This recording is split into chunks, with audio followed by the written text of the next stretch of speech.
এই মানুষটা ছিলেন পাকশিয়া মাধ্যমিক বিদ্যালয়ের সাবেক প্রধান শিক্ষক মোহাম্মদ আব্দুস সামাদ স্যার।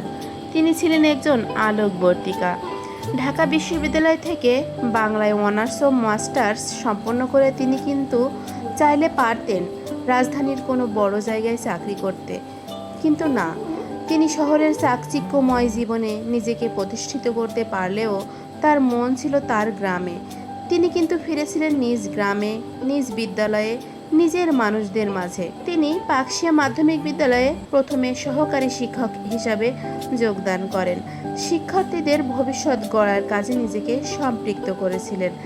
আর সবচেয়ে বিস্ময়কর ও অনুপ্রেরণাদায়ী তথ্য হলো, স্যার প্রায় 7 বছর ধরে বিনা বেতনে পাঠদান করেছেন। এমন নিঃস্বার্থ মানুষ আর এমন নিবেদিত প্রাণ শিক্ষক এই সময় কিন্তু আসলেই বিরল। তিনি মারা যাবার পর তার প্রিয় মানুষগুলোর চোখে জল আর কণ্ঠে কৃতজ্ঞতা দেখে আমার মনে হলো, এটাই একজন শিক্ষকের প্রকৃত স্বীকৃতি, প্রকৃত মর্যাদা।